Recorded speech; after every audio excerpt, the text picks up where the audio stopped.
Respirar dói quando olhamos para os olhos de quem amamos e não encontramos mais o brilho do reconhecimento. É uma das formas mais cruéis de despedida porque ela acontece em câmera lenta, enquanto o corpo ainda está presente. Mas a alma parece ter se escondido em um labirinto sem saída. Imagine uma mulher que passou 50 anos dobrando os joelhos em oração, que decorou salmos inteiros, que criou filhos sob a luz das Escrituras e que, de repente, não sabe mais o próprio nome.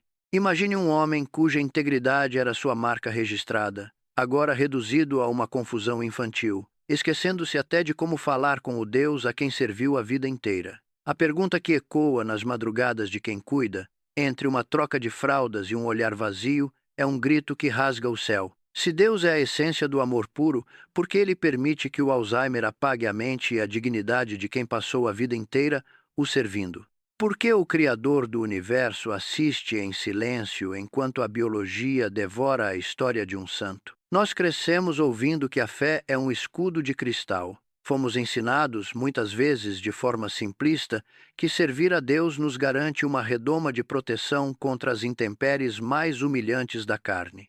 Criamos a ilusão de que a fidelidade constrói uma biologia perfeita, como se o Espírito Santo fosse um conservante químico para os nossos neurônios. Mas a realidade do mundo caído nos acorda com um soco no estômago. O sol nasce sobre justos e injustos, e a oxidação das células não escolhe religião. A primeira barreira que precisamos derrubar é a ideia de que a doença é um sinal de ausência divina ou de falha na promessa.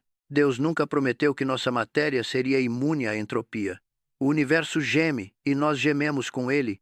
A dignidade que achamos que estamos perdendo é um conceito humano baseado em performance e memória, mas para o alto céu, a dignidade de um filho não reside na sua capacidade de lembrar, mas no fato de ele ser conhecido por Deus. Muitos perguntam em desespero onde estava Deus quando o diagnóstico foi confirmado ou quando o último vestígio de lucidez se apagou. A verdade teológica, por mais fria que pareça à primeira vista, é que Deus não é um observador distante de uma tragédia biológica. Ele é o Deus que habita a eternidade e, ao mesmo tempo, sustenta cada átomo de um cérebro em degeneração. Quando aquela mente se apaga para o mundo, ela não se apaga para o Criador. Existe um mistério profundo no sofrimento compartilhado. Deus não estava ausente no momento em que a memória falhou. Ele estava lá, segurando a mão daquela alma que, embora não consiga mais formular uma frase lógica, continua sendo alvo do mesmo amor que a resgatou no início da jornada. Para Deus, o servo que não lembra mais de seu nome continua sendo o mesmo filho amado que o louvava no altar. A conexão não foi cortada. Ela apenas mudou de frequência, saindo do campo da consciência intelectual para o campo da presença espiritual pura. Para entender isso, precisamos mergulhar na etimologia das palavras sagradas. No grego do Novo Testamento, a palavra para salvação é soteria. Frequentemente, limitamos soteria à preservação do corpo ou à cura de uma enfermidade física imediata. Mas o conceito bíblico de soteria é muito mais vasto. Ele fala da preservação da essência, da integridade do ser diante da eternidade. Quando falamos de cura, muitas vezes buscamos o Jeová Rafa para restaurar os tecidos do cérebro, mas a cura bíblica frequentemente foca na alma que sobrevive à carne. A verdadeira cura para o Alzheimer não acontece na farmácia, mas na transição. A dignidade de quem serve a Deus não está guardada no hipocampo ou no córtex pré-frontal. Ela está guardada em um lugar onde a traça e a ferrugem não consomem e onde o esquecimento não tem poder de entrada. A nossa identidade espiritual não depende da nossa capacidade cognitiva de reter informações. Se assim fosse, bebês e pessoas com deficiência intelectual estariam perdidos. Nossa identidade está selada no espírito, e o espírito não sofre de Alzheimer. Essa realidade nos traz ao pilar do livre-arbítrio e da natureza de um mundo corrompido. Vivemos em uma realidade onde a liberdade humana e as leis da física e da biologia operam de forma autônoma. O mal, seja ele moral ou natural, como uma doença degenerativa, é o subproduto de um sistema que foi ferido na queda. Se Deus interviesse em cada sinapse para impedir a degeneração, ele teria que suspender as leis da biologia que ele mesmo estabeleceu para este tempo presente. A liberdade de existir em um mundo físico carrega o risco da fragilidade física. O Alzheimer não é um castigo, é uma evidência de que a nossa morada terrena é uma tenda passageira que se desgasta com o vento. É a prova de que fomos feitos para algo maior, algo que não depende de neurotransmissores para ser real. A dor que sentimos ao ver a mente de um justo se apagar é a confirmação de que fomos criados para a imortalidade e por isso tudo o que é temporário e destrutivo nos causa tanta estranheza e revolta. A Teodiceia, nesse contexto, nos obriga a olhar para além do véu. Se Deus permitiu que o cérebro parasse de funcionar, não foi porque ele deixou de amar, mas porque o amor dele não está limitado à manutenção de um computador orgânico. O amor de Deus é o que garante que, quando a última luz da memória humana se apagar, a luz da presença divina será a primeira coisa que aquela alma verá com clareza absoluta, sem as névoas da doença. O sofrimento do cuidador e a injustiça brutal da perda de identidade são partes de um processo de despojamento que nos ensina a amar a essência, não apenas a função. Quando você olha para alguém que ama e percebe que a mente dela partiu, você é convidado a um nível de amor que o mundo não entende, um amor que serve sem retorno, que cuida sem ser reconhecido, espelhando exatamente a forma como Deus cuida de nós quando estamos perdidos em nossas próprias confusões espirituais. Ao final deste primeiro bloco de reflexão, entendemos que o Alzheimer é um ladrão de memórias, mas ele é um ladrão impotente diante do registro eterno. A história de quem serviu a Deus não foi apagada, ela foi apenas arquivada no coração do Pai para ser devolvida em glória, com cada detalhe restaurado e cada lágrima justificada. A mente pode falhar, mas o selo da salvação é inabalável. O Deus que contou cada fio de cabelo daquela cabeça também contou cada pensamento de amor que aquele cérebro processou durante a vida inteira. Nada se perdeu.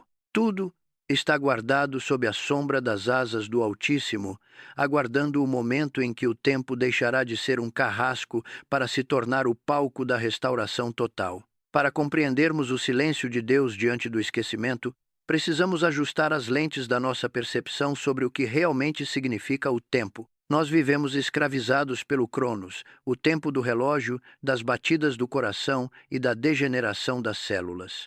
No Cronos, o Alzheimer parece uma interrupção cruel, um capítulo que foi arrancado à força antes do fim do livro. Mas a teologia nos apresenta o Kairos, o tempo oportuno de Deus, que não é medido por sucessão de fatos, mas por plenitude de propósito. Aos olhos humanos, a vida de um servo fiel que agora não reconhece os filhos foi interrompida pela doença. Na ótica divina, essa vida já foi concluída em sua missão espiritual. O que vemos como um vácuo de consciência é, na verdade, o repouso de uma alma que já entregou o que tinha de entregar. O Kairos de Deus não depende da última página ser lida com lucidez. Ele se cumpre na totalidade da jornada. O Alzheimer não tem o poder de cancelar o que foi construído em décadas de devoção, porque para aquele que habita o eterno agora, o passado de fidelidade desse servo é tão presente quanto o seu silêncio atual. Existe um paradoxo reconfortante que muitas vezes ignoramos. O Deus cristão é o único que entende perfeitamente a dor da perda violenta e da humilhação pública. Quando olhamos para a cruz, vemos o Filho de Deus sendo moído, despido de sua vestimenta e, de certa forma, de sua dignidade humana perante os homens. Naquele momento, Jesus experimentou o abandono e a sensação de que sua história estava sendo apagada pelo escárnio e pela dor física extrema. Se você sofre ao ver um pai ou uma mãe perdendo a identidade para uma doença, saiba que o Pai Celestial também viu seu filho ser reduzido a um estado de fragilidade absoluta. Deus não nos assiste do alto de um trono de mármore frio. Ele assiste do lugar de quem conhece o peso de ver um amado ser desfigurado pela corrupção deste mundo. Ele sente a injustiça brutal de cada neurônio que se apaga, porque ele mesmo sentiu o peso da morte biológica em sua própria carne. O Deus que sofre conosco é a única resposta lógica para um mundo que sofre tanto. A verdadeira proteção que Deus oferece aos seus não é um seguro de vida contra doenças, mas uma garantia de destino. Precisamos entender que a morte física, seja ela súbita ou lenta como no Alzheimer, é apenas uma vírgula na frase da existência, nunca o ponto final. A vitória cristã não é morrer com a mente sã, mas acordar na eternidade com uma mente nova. A promessa da restauração de todas as coisas inclui a devolução de cada memória, de cada risada e de cada conexão que a doença tentou roubar. Imagine o banquete celestial onde a primeira coisa que aquele idoso fará será olhar para você e dizer o seu nome com a clareza de quem nunca o esqueceu. O Alzheimer é um tirano temporário, mas a ressurreição é uma realidade eterna. A proteção de Deus se manifesta em guardar o espírito intocado, enquanto a tenda do corpo se desfaz. A alma está segura no esconderijo do Altíssimo, inacessível para as placas senes ou para a atrofia cerebral. O que o mundo chama de perda de dignidade, Deus chama de processo de transição. A dignidade de um ser humano não é definida pela sua utilidade social ou pela sua capacidade de manter uma conversa lógica. Ela é intrínseca, dada pelo sopro de vida do Criador. Mesmo que alguém passe anos sem falar uma palavra coerente, essa pessoa continua sendo um portador da imagem de Deus. O cuidado que você dedica a alguém que não pode te agradecer é o nível mais alto de adoração que existe, pois é o amor ágape em sua forma mais pura. Você está amando a essência que Deus vê, não a performance que o mundo exige. Essa é a conclusão teológica que traz paz. O esquecimento humano é irrelevante diante da lembrança divina. Deus lembra por eles. Deus guarda a história deles. Deus mantém a identidade deles intacta até o dia em que o corpo glorificado assuma o lugar dessa carcaça cansada. A dor que você sente é legítima, mas ela não tem a última palavra. O amor de Deus é a âncora que impede o seu barco de se perder na neblina dessa doença. Se este conteúdo trouxe um pouco de luz para o seu dia e ajudou você a enxergar a mão de Deus, mesmo no meio do silêncio, eu te convido a se juntar a nós. Este canal é um lugar de busca pela verdade, de conforto para os aflitos e de respostas que a lógica humana sozinha não pode dar. Inscreva-se para não caminhar sozinho nessa jornada. Aqui, nós não ignoramos a dor, nós a encaramos de frente com a luz das Escrituras e a frieza da análise teológica, sempre buscando o abraço do Pai. Deixe seu comentário contando sua história de superação ou sua dúvida mais profunda, pois sua dor importa para nós e para o reino. Que a esperança da restauração total brilhe no seu coração hoje e sempre. Amém.